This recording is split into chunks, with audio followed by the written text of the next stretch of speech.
नमस्कार, बात तो छुपेगी देख रहे हैं आप। मैं हूं आपके साथ पूजा।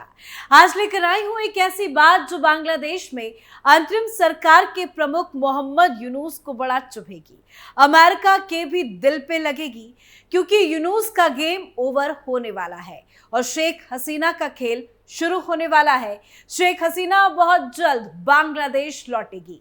शेख हसीना के ढाका पहुंचने की खबर है। शेख हसीना की वापसी की तैयारी बताई जा रही है।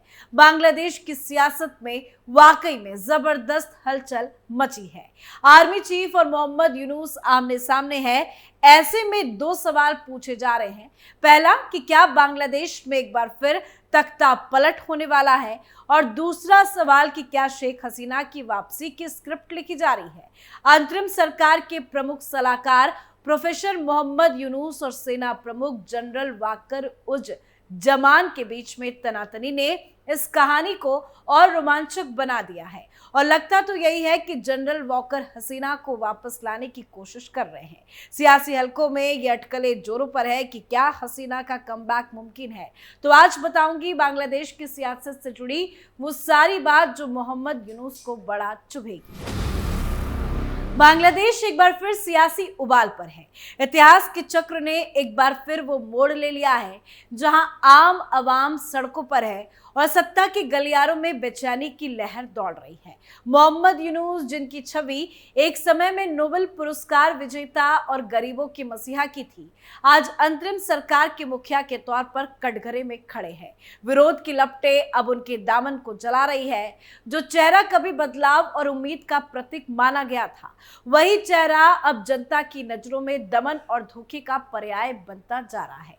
और बांग्लादेश की जनता शेख हसीना को वापस लाने की मांग कर रही है। सबसे पहले बात करते हैं बांग्लादेश में हालात किस तरह के बने हुए हैं। फिलहाल बांग्लादेश में हालात तनावपूर्ण हैं और यूनुस सरकार की नीतियों के खिलाफ लोगों में गुस्सा साफ साफ नजर आ रहा है। ढाका समेत कई शहरों में हालात कभी भी बदल सकते हैं।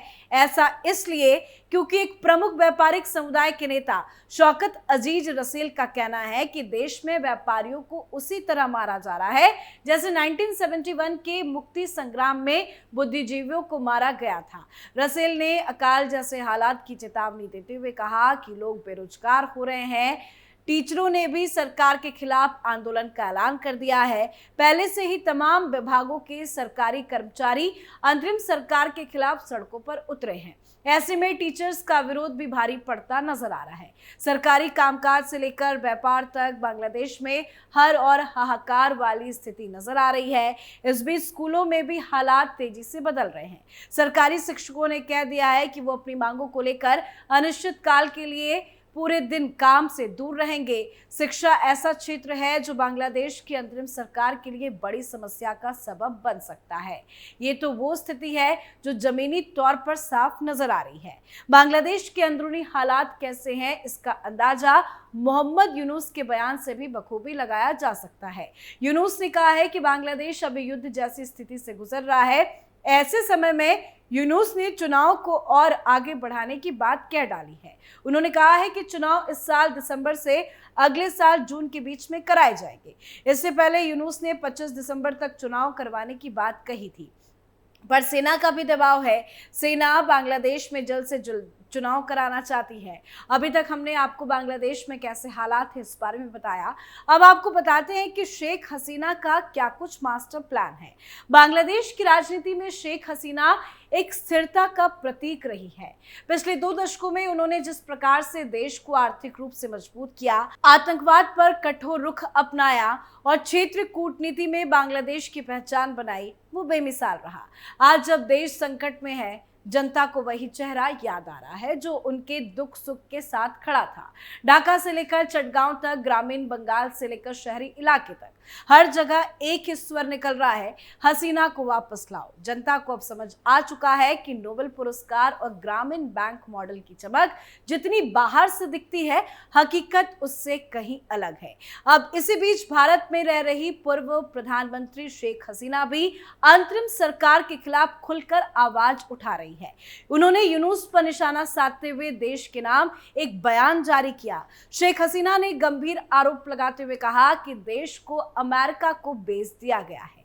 साथ ही उन्होंने उनकी पार्टी अवामी लीग पर हाल ही में लगे प्रतिबंध को असंवैधानिक और अवैध करार दिया।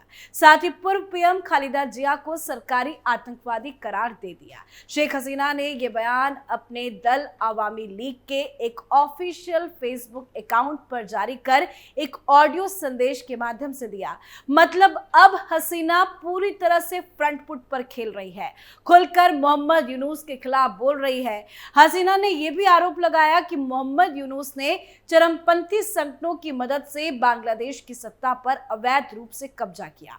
उन्होंने कहा कि यूनुस ने आतंकियों की मदद से सत्ता हथियाई है, जिनमें वो संगठन भी शामिल है जिन्हें अंतर्राष्ट्रीय स्तर पर प्रतिबंधित किया गया। मेरे शासनकाल में हमने जिन आतंकियों से देशवासियों की रक्षा की, आज वही देश पर शासन कर रहे हैं।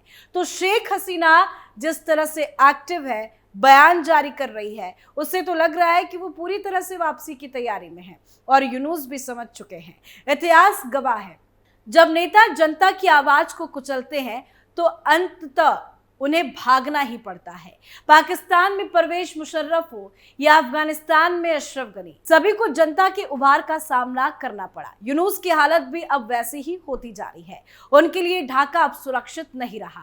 रिपोर्ट्स की माने तो यूनुस ने अपने परिवार के कुछ सदस्यों को पहले ही विदेश भेज दिया है। खुद के लिए भी उन्होंने विदेश संपर्क में तेज कर दिया है। मतलब कभी भी यूनुस ढाका छोड़कर भाग सकते हैं। भीतर से टूट चुके यूनुस अब अपने ही समर्थकों से गिर गए हैं। लेकिन ये घेराव सुरक्षा का नहीं, जवाबदेही का बन चुका है। इस समय बांग्लादेश की जनता केवल एक चीज चाहती है, जनता की चुनी हुई सरकार। उन्हें अब किसी अंतरिम प्रयोग की जरूरत नहीं है। यूनुस की अंतरिम सरकार एक असफल प्रयोग साबित हुई है और अब जनता इस प्रयोग का अंत चाहती है। उनकी मांग है कि लोकतांत्रिक चुनाव तुरंत कराए जाए और शेख हसीना को सत्ता सौंपकर देश को स्थिरता के रास्ते पर वापस लाया जाए। यूनुस की कहानी अब अपने अंतिम अध्याय में है। जिस तरह हालात बिगड़ रहे हैं, वो दिन दूर नहीं जब यूनुस को चुपचाप देश छोड़ना पड़ेगा।